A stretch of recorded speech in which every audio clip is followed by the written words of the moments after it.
agreeing that it's a complete mess in Europe, especially in Europe right now. What do you want, man? No, I don't go away. Children sleeping on street. Frankfurt was really extreme in terms of being open about it. Drug use, what I found most contradictory. Open drug use, open drug use. Using, just using here. They're all using here. Brussels, I don't know if the Brussels video or people who have watched it, but yeah, well, that's just outrageous. I'm filming. This is not Africa, this is Europe, mate. You're destroying it. You're asking me now how much I earn. What can we expect in future? Will you keep walking around alone? I don't know. That's a very good question. Today we are the adventurous Dutch Travel Maniac. Yeah, who doesn't know him these days from the YouTube channel? If you're curious about how European cities are deteriorating, then you definitely need to watch Dutch Travel Maniac. We'd like to get to know him a bit. Tom, a very good afternoon. All good? Yes, absolutely. And you? Yeah? Welcome in this beautiful weather. I see you brought the good weather with you, right? Yeah, but that's fine. That's not a problem for you, is it? No, I really couldn't care less. No, to be honest, no. Weather or no weather, we just go with it. Yeah, we just go with it. First of all, Tom, right? Yes. Dutch Travel Maniac. Yes. You started that recently, about half a year ago? A bit longer, I think it's been about 8 months now. I actually started in February of this year, and since then I've made around 14 or maybe even 15 videos, roughly speaking. We're just keeping it going for now. Now, of course, we're really curious. Are you just an influencer now? Well, I wouldn't call it that, because when I hear the word influencer, I think of 18-year-old girls doing TikTok and so on. So no, influencer, no. I'm just trying to show reality. That's kind of the point. Look, I think we can all agree that it's a complete mess in Europe, especially in Europe at the moment. And that's what I'm trying to capture. So basically, I go to the city, I turn on my camera, and I just film whatever I come across. That's it. The good and the bad. And 9 out of 10 times it's bad in Europe. Yeah, isn't it? Yeah. Is it really that bad? Yeah, well, it's even worse. Yeah, right? You think it's worse now, but it's actually even worse. Which city shocked you the most? I think that was actually Brussels or Frankfurt.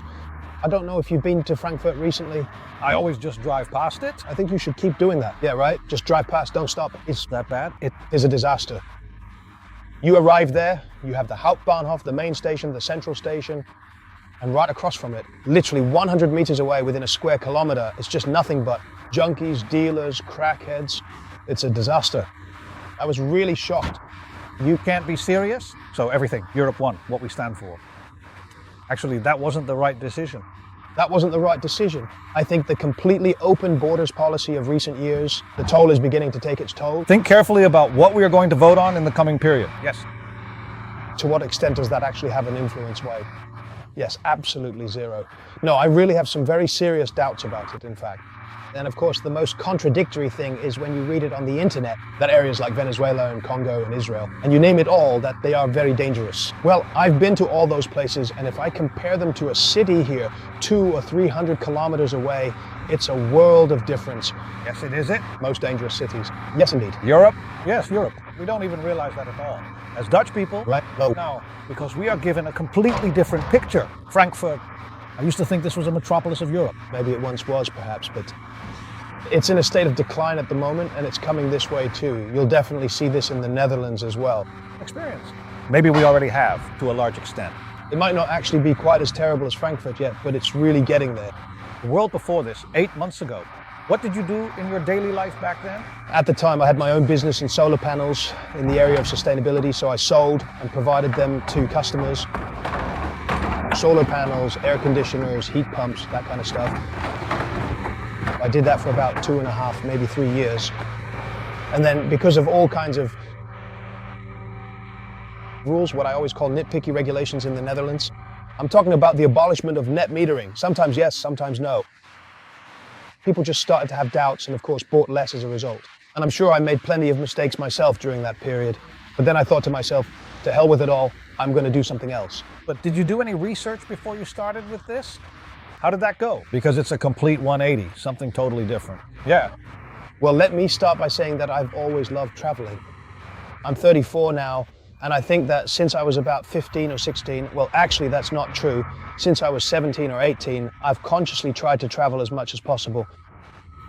Within Europe, mainly within Europe, but also sometimes outside of Europe. And very often certain areas have been discouraged for me. For example, once I went to Serbia, to Belgrade, people around me said, you shouldn't go there. It's extremely dangerous, you shouldn't do it. And that's been the case with a lot of cities. And actually my experience has always been my own experience, that 9 times out of 10, it wasn't nearly as bad as people said. And then I thought to myself, well, let me just document it. Let me just grab my camera, go to those red or dangerous areas and see what's really going on. Because, well, I don't need to explain this to you. You shouldn't believe everything that we see in the media, right? No. But that's pretty bad, isn't it? Yeah, you're capturing it all on video now, and I've actually become a regular viewer of yours. Are you also a donor? No, I'm not yet. Should I go ahead and do that? Yeah, I'm definitely going to do that. Maybe we can put a link in this video. Add it. Yeah, let's do that. But what's the most horrible thing you've seen so far? In what sense? It's pretty broad, isn't it? Yeah, definitely broad. Well, in terms of thugs, let's stick to that for now. In terms of thugs? I think that, look, I'm not talking about junkies now, because Frankfurt was really bad in terms of how open it was. Drug use, so that they were just injecting, that they were just sitting there on the steps, just shooting up, jabbing themselves. You can't be serious. And that but just openly, that's what I was getting at. So the police just drive by or cycle past. They don't do anything about it. It's just tolerated. And that's what shocked me the most. If you're talking about real thugs, I think Brussels. I'm not sure if you've seen the Brussels video or if Mandy has watched it, but it's absolutely outrageous. I'm telling you, that one's already racked up millions of views. Yeah, it's just over 2 million now. And now you've been an entrepreneur for some time. Yes. In different industries. That's right. Now on YouTube, yes. What has been your biggest learning curve as an entrepreneur, as a YouTuber? Well, not so much as a YouTuber, if I'm being completely honest. I've been at it for 9 months. You found your niche and you're taking off like a rocket. Yeah, definitely. So I certainly won't be stopping anytime soon, because I can see, of course, that it's working and that it's catching on. But if you ask me, what is your biggest lesson as an entrepreneur? I think that no matter how many setbacks you face, of course, we've had the coronavirus and you had to deal with that too. Unfortunately, yes. Setbacks with those solar panels too. You can always blame others for your mistakes, but I think as an entrepreneur, you're always looking for a way to bounce back, to pick up that common thread and come up with something new again. So above all, don't stop. Just keep going. Have you made a plan for yourself about where you want to grow with Travel Maniac? You mean in terms of subscribers? Yeah, well, yeah. In terms of revenue model, because what does that look like for you? Now you're asking me what I earn. Well, not so much what you earn, but what does that revenue model look like? Look, here you obviously, of course, you get paid based on views. You know, the more people watch, the more you get paid. We also work with sponsorships. I also sell my own clothing, my own merch, so hoodies, t-shirts, etc. So yeah, it's different sources of income streams. And if you ask me, what's your end goal? Do you have an end goal? No, not really. I just want to keep growing. I want to keep going. Look, this is just the beginning. Again, I've only been at this for 10 months. And I hope, well, of course, you also need a bit of luck for that, to be the biggest in this field in a few years. So that's the goal. And whether that's going to work out, no idea at all. We'll see. Something else I was wondering, is the selection of cities, the places you can go to for the footage, unlimited? Yeah, is it unlimited? Yeah, I think so. At a certain point, of course, you'll have covered all the cities. But if you take a country like Germany, for example, I think in every major German city, you can shoot content. Because in every major German, but also English, and soon also Dutch city. Yeah, is something going on? So yeah, is it completely unlimited? No. I just think that for the coming years, I really still have plenty to look forward to. What kind of footage would you personally most like to share, please? Because you walk around there and you show raw images. Reality. I really hope not, because that's actually what a lot of people tend to think when they see my videos, that I genuinely hope things will escalate. It just escalates on its own. So I film what I see. I've been to Liverpool. I don't know if you've seen the Liverpool video. Yeah, I've seen it. Sure. For example, nothing happened there. No, except for a collision. Except for a collision. Okay, well, all right. But anyway, that was it. And that's also reality. So good is good, bad is bad. So what do I hope to see? Yeah, I don't really have an idea of what I hope to come across. I just film whatever I encounter. And 9 times out of 10, I hit the mark. It's bingo. Now, I also see you walking around with a beer in every episode from time to time. I like that. Look, I also try to stay true to myself. If I start pretending to be an entirely and totally different person, for example, first, it doesn't come across as genuine, and second, I don't want that. I want to stay as close to myself as possible. When I'm abroad, I enjoy a beer. Do you like beer? It's good, right? I'd say crack one open. It's a temptation for me, but I get what you're saying. Stay as Close to myself as possible, and of course within certain boundaries. But having a beer now and then is just part of it. Vaping isn't good either. Everyone advises against it, but I like that too. just stay true to yourself. That's right. You ever feel unsafe? Definitely. I won't claim that I'm never afraid. When you find yourself in certain situations, like in Brussels, for example, where at some point you have 20 or 30 people standing around you. Yeah, I can think of more pleasant moments, but real fear, well, I think that if you're someone who is really, truly prone to being scared, you probably shouldn't really be doing this. No, but then you really shouldn't go into business at all, I think. No, exactly. Fear is one of the worst traits you can have. As a person. Yes, I completely Agree. In Frankfurt, someone even attacked one of your cameras. Yeah. Yeah, that was also in Frankfurt. a real idiot. I pick up my camera, start filming, and then this guy comes over. I didn't even see him coming. Out of nowhere, he just smacks my camera, a 700 euro camera, right out of my hand. Yeah, that's not okay. No, so I did get pretty angry at that moment. Yeah. Because then you are the one, and you just capture that on camera too. Honestly, you feel like giving him a kick. Yeah. But that happens. Look, if I knocked his camera from his hands right now, you'd be angry too, right? Yeah, 100%. Yeah, no, definitely. You know, so that's reality too. You just need to keep your hands off other people's stuff, period. That's it. Yeah, it's as simple as that. I completely agree with you on that. And if you don't want to be on camera, and I totally respect that, if you really don't want to be filmed, you also have the option to just walk away. To turn around, to walk away. I think you don't have to touch all the stuff. Tom, who is Tom in private? Private. What do you want to know? What do you want to know? Yes. Oh dear, personal questions now. Yes, no. What kind of person are you? How would you describe yourself? Because we see now a heavy Tom, who's not afraid. No, I'm not afraid. Privately speaking, I have a very sweet daughter. She is 8 years old. Her name is Evie.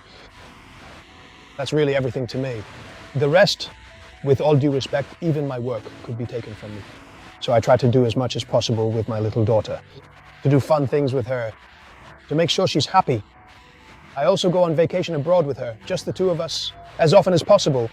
Because to be honest, I really enjoy it myself as well. That's important since time just goes by too fast. She's 8 now.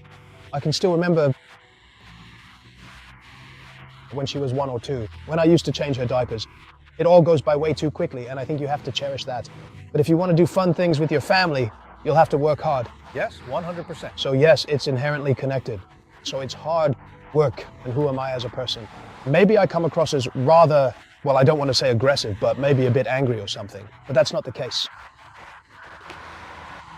Again, I try to show what I encounter, and in certain situations, those things make me angry too.